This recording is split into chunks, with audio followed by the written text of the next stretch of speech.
to do. I'm a student and it's my summer school holiday. I live in the township now. I'm going to my uncle's place in the countryside. This is quite redundant even though it is just a village. There are many childhood memories of mine there. I'm very pleased to go. My uncle is a farmer. He is the owner of a very large farm and also working there.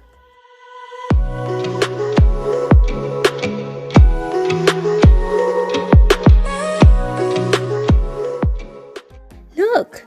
My uncle's house is over there. I'm too tired right now. I have to take a rest and I'll visit my uncle's farm later.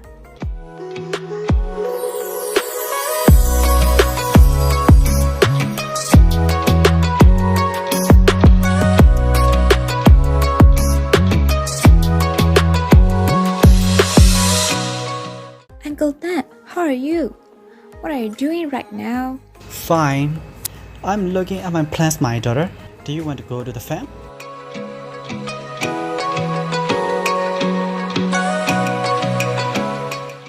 Wow, Uncle, there are so many fields. What plants are grown on these? Why do you use them? Can you tell me about them?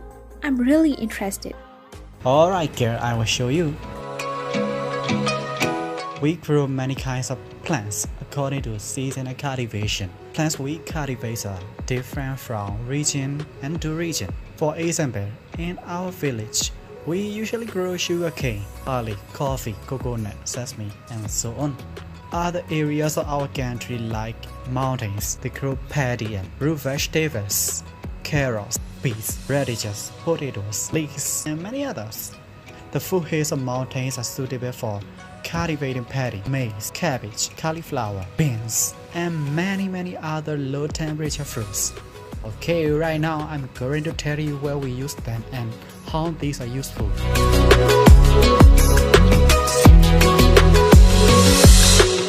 Firstly, sugarcane. Sugarcane is a giant grass that thrives in sunshine, abundant rainfall, and maggy soil. Each stalk is made out of more than 70% water, and the rest is sugar and fiber.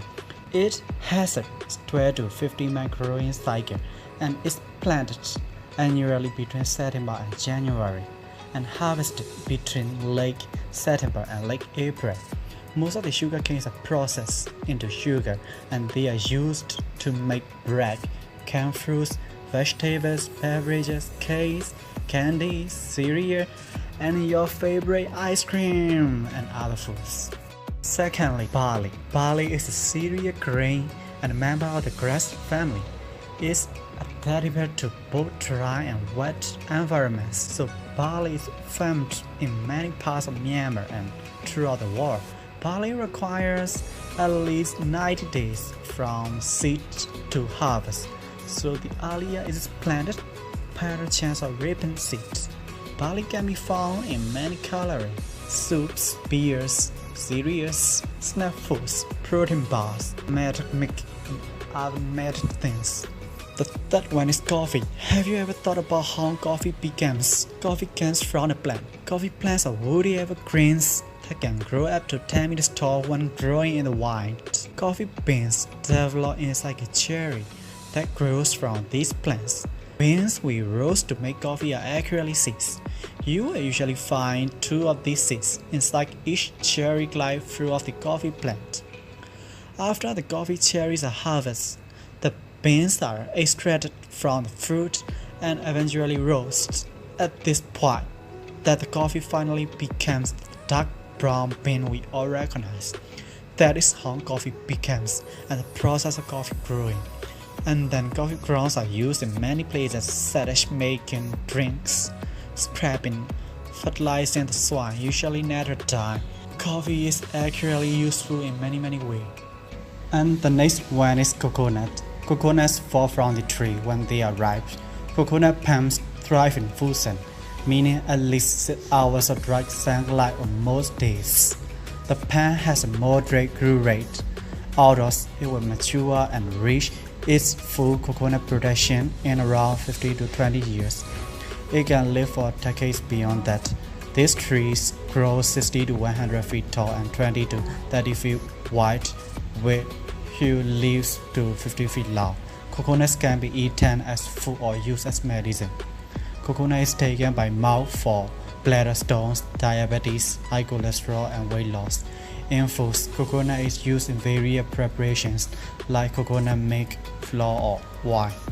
The last one is sesame. Sesame plants produce the delicious, ubiquitous sesame seeds we see in many foods as an essential ingredient. The seeds produced are tiny, but one seed pod can produce hundreds of seeds. It has a high wine content. The plants grow up to 3 feet tall. Sesame plants don't need much water. The seeds vary in color depending on the variety and may be white, brown, red, or buff colored. We use sesame in baking bread, cakes, sesame wine, and also making barmy slab, etc. These are most of the crops that we grow on our field. Alright, it's getting late. Right now we need to go back home. Let's talk later, right?